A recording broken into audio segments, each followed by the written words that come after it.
This is Lisa Lampanelli, and you're watching Comedy Matters.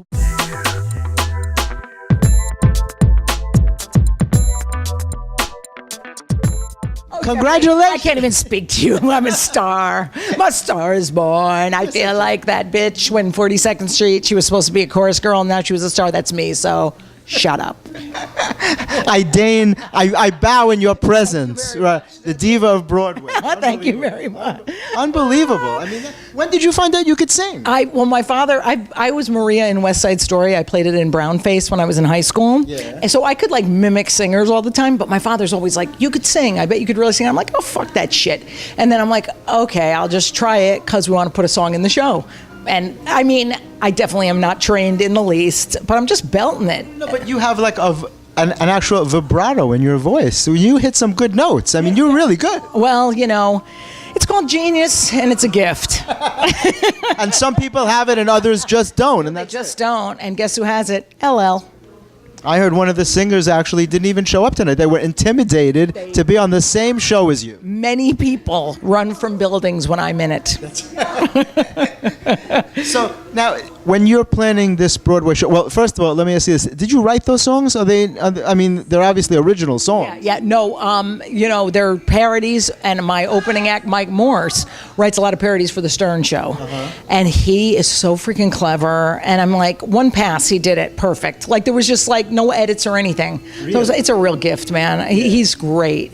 And he was here tonight. He played the part of the press person. Oh, that's who that was. Oh, okay, cool. Oh, yeah, he was very funny. That was like, it was like a throwback. I felt like it was Jimmy Olsen from the 1940s, the Daily Planet. Yeah, he cracks me up, man. I love him. Who were brown from the sun.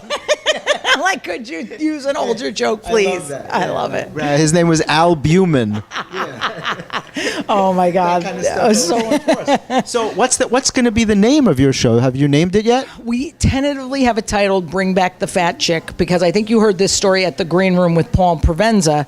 My first time I was ever heckled was when I first started comedy, and some guy yelled because I was funny and the next act wasn't. They yelled "Bring back the fat chick," and I was so insecure that all I heard was "fat chick," and so I turned into an insult comic like overnight because I was like, no one's ever going to yell at me again. So it really like changed my whole life, just that one little comment. Oh, that's amazing. And how did you find out afterwards what they really said? What do you mean what they really Well, said? you said that they said bring back the fat chick. To them, they didn't realize they were insulting you, which is interesting to me that people can make comments like that. Well, yeah, they do that all the time. Well, what's so funny is a lot of comics would take it in the positive, go, ooh, bring back, I'm really funny. And all I heard was like, they're calling me names. So I turned into an insult comic. I went home to my mother's house and I remember writing like 15 pages of heckler put downs, and it just changed. I would have never been an insult comic if it wasn't for that guy. So thank you, dude. What a synchronicity. I love stories like that. That's fascinating. I am grateful to him, but also I hope he's dead. I really do. That was very nasty. So is there a message in your show about acceptance? Yeah, because clearly I'm still working on my issues, you know, my insecurities, my weight. I hate going to the gym. Unless I get a toe cut off from diabetes, I'm not going to lose more weight. I'm just like freaking, it's such a struggle. It's like an addiction in a way. So yeah, I think it's like self-acceptance is the only way. And the stage is where I have the control, and that's the only place I have the control. In my real life, it's like, wow, this is stuff that's beyond me. So I think everybody has that with some addiction or another.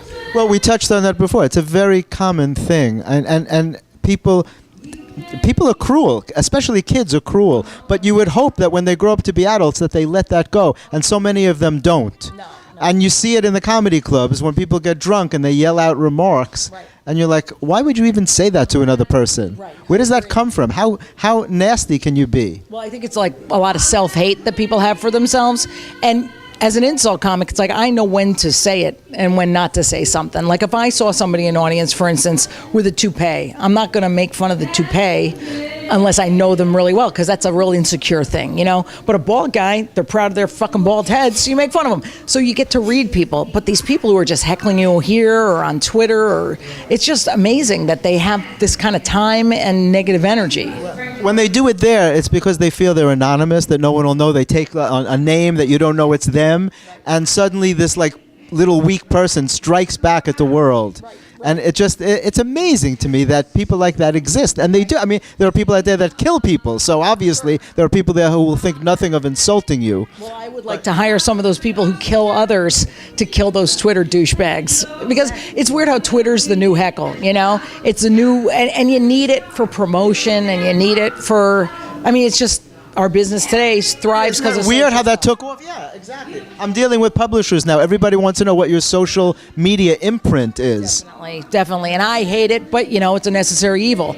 So, you know. You have a lot of followers. How many people are following you on Twitter these days? I just reached 200,000, but I'm like pissed because it's not more. So, you know, and I'm just like, I know we like have to get more all the time. It's ridiculous. But all I know is that when you tweet the column, when I write about you, the views shoot up that day. It's crazy. People follow you. So many people follow. I mean, 200,000 is crazy. Well, you know, it's really funny. I have a friend who's a yoga instructor, and she writes a really nice, positive blog. And now that I'm doing something different other than just comedy with the show, with the Broadway show, I tweeted her blog out to people. And it's so weird because she gets like a ton of like hits in a day. She's like, what happened? Oh, Lisa's tweeted out.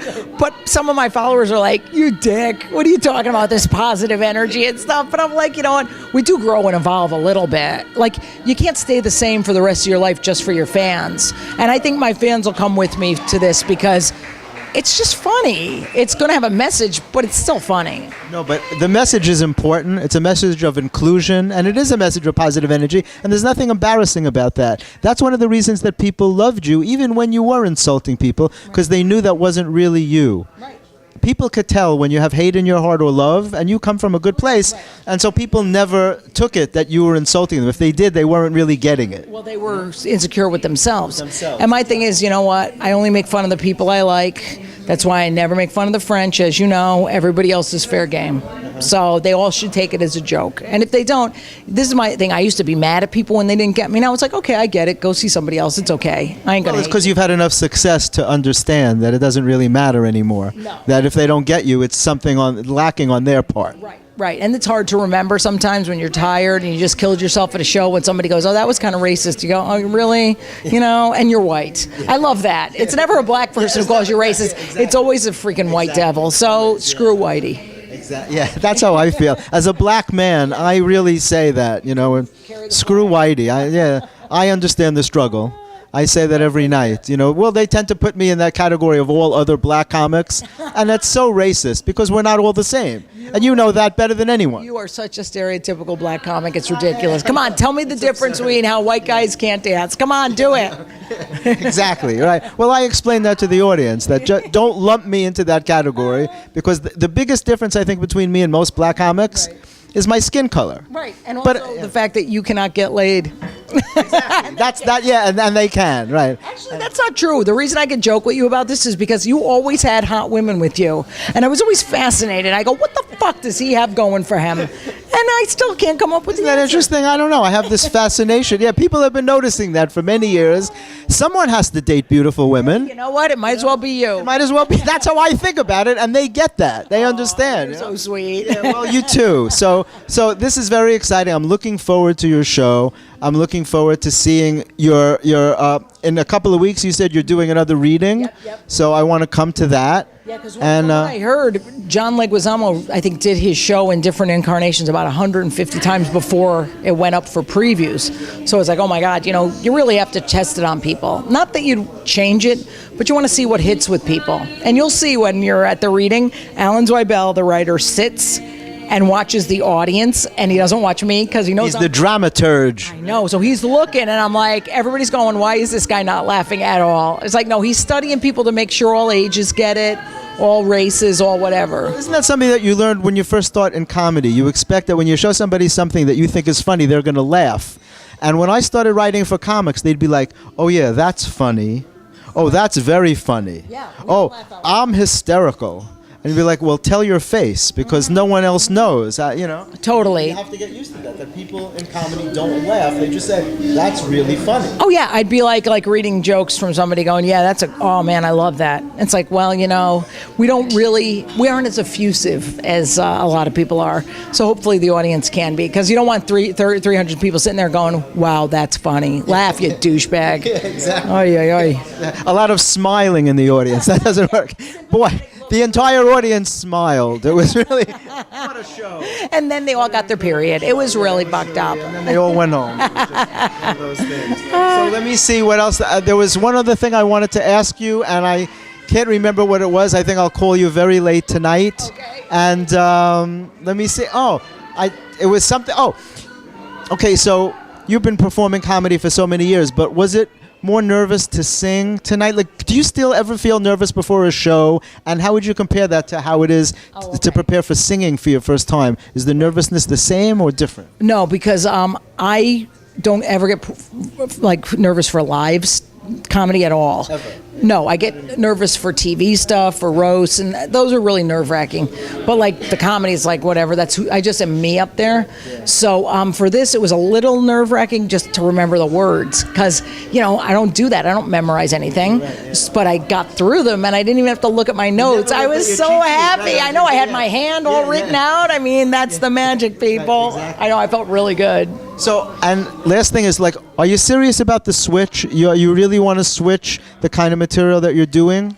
Well, what's weird is I did comedy this past weekend for the first time in about, I think, 4 weeks. I had a lot of the summer off, and I was dreading it. I go, oh my God, it's going to be so negative, but it's never negative.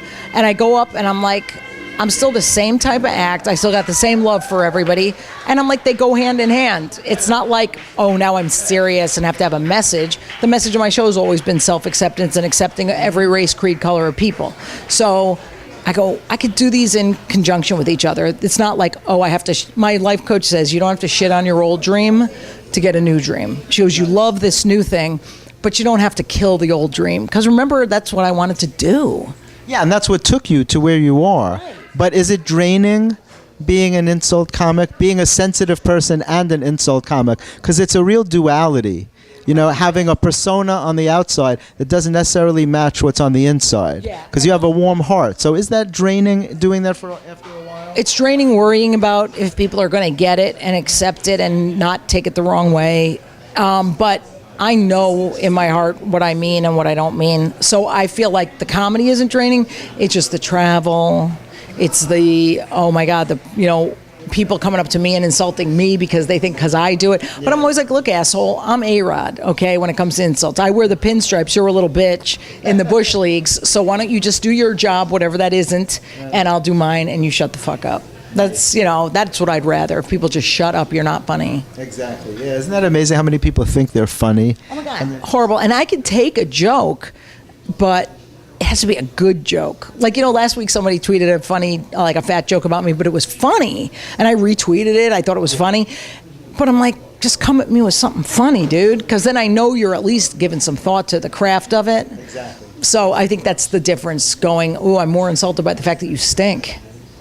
Well, listen, I'm thrilled for you. I've been a supporter of yours from the beginning. We go back a long way, and I'm just very excited about what you're doing, and you have my 100% support, and I can't wait to see you in your show. Yay! Phenomenal. Thank you, Jeffrey. You're welcome. You're the best, man. And I love you. I love you too, baby. Thanks.